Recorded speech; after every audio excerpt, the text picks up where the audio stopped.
This is Business Analytics using forecasting. I'm Galit Shmueli. In this video, we're going to look at using regression methods for capturing seasonality. Remember the breakdown or the deconstruction of a series into a systematic component and a non-systematic component or noise. The same idea is going to apply when we talk about seasonality. As before, we're also going to look at two types of seasonality.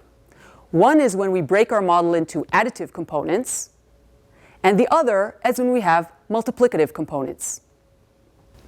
We saw how to fit different types of trend, and now we're going to look at two types of seasonality, additive seasonality and multiplicative seasonality.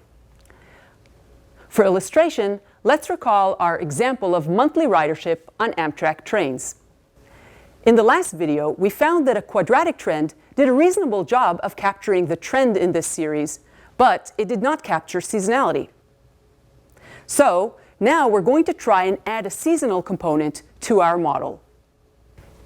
An additive seasonality model means that the average number of passengers in a season differs from another season by a fixed amount of passengers. To create an additive seasonality regression model, we start by creating a new season column. This column is categorical. In this case, it denotes the month. To include a categorical column into a regression model, we first need to convert it into dummy variables. Remember that dummy variables are binary columns. For 12 months, we can create 12 dummy variables, where, for example, M1 denotes whether this row is a month 1 or not, M2 denotes whether it is a month 2 or not, and so on. Finally, we fit a regression with the dummy variables as predictors. But we must drop out one of the dummy variables. Otherwise, we get what is called perfect multi-collinearity, and the model will not be able to run. For example, here we dropped M1 and only included M2 to M12. Fitting a regression model with additive seasonality can be done in any software that has a linear regression function. However, make sure to fit only the training period. In Excel Minor, we first need to create the new season column manually. Then we'll convert it to dummies, and this can be done in the transform functions. After that, we're going to partition the data into training and validation periods, and finally run a multiple linear regression. In R, if you defined your series as a time series object with a specified frequency such as monthly, then the TSLM function with the option season will automatically fit monthly seasonality. There's no need to create any new columns or to create dummies. You can then generate forecasts for the validation period by applying this fitted model and specifying the length of the validation period. Here's what the regression output looks like. This is a model with only the 11 monthly dummies.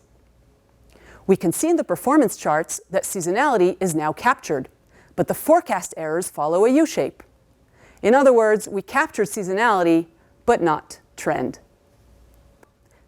You're probably guessing what we want to do next. What we want to do is to capture both. So let's fit a model that has both a quadratic trend and additive seasonality.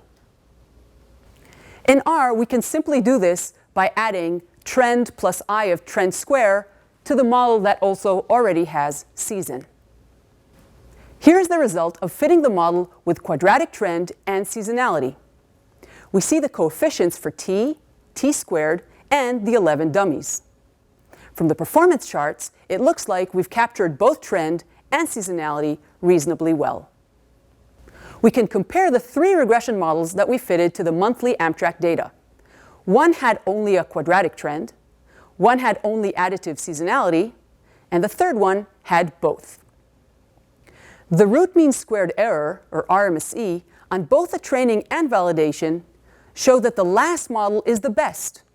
But remember that a better approach is to also compare the performance charts. In fact, a decent early exploration of this series showed us that the series has both trend and seasonality.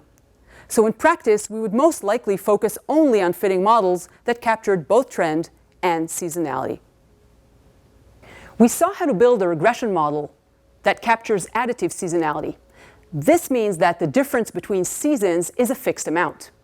But many times in practice, the difference between seasons is a percentage difference. So let's see how to fit a multiplicative seasonality model. It starts the same way. We create a season column and, if needed, convert it into dummy variables. But we also create another new column, which is the logarithm of the original series, or log of yt. We then fit a regression model where log of yt is the outcome variable, and the dummies are our predictors. We can do this in R by simply taking lambda equal to 0 in the TSLM function. This will first transform the series by taking a logarithm. The assumption to remember when you're fitting seasonality with linear regression is that the seasonality type that you're choosing is global. So for example, if you're using additive seasonality, it's going to be additive throughout the entire period. If you're using multiplicative seasonality, it will be the same multiplicative seasonality throughout the entire period. So the shape will not change over time. This is again a little bit different from what we saw when we did smoothing, where there we looked at local seasonality instead of global seasonality. The bottom line about seasonality and linear regression models. We can use the regression model to fit either additive or multiplicative seasonality. The types of predictors we use are dummy variables that denote the seasons, and we typically drop one of the dummy variables to avoid perfect multicollinearity.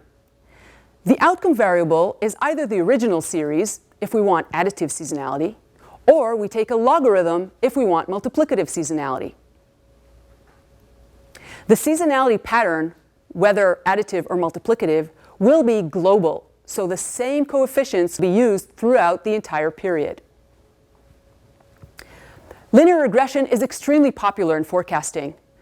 One big advantage is that the coefficients that we get are interpretable. We have indexes of seasonal effects. We have the t coefficient, which tells us something about the trend. And that is very useful to managers and to decision makers. Linear regression can also work when you have time series that are not equally spaced, say not every month, but every few days that are not the same interval. This is unlike the exponential smoothing methods that we saw earlier on. Another very useful property of linear regressions is that we can include external information. We haven't seen this yet, but we will see this later on when we finish talking about regression models.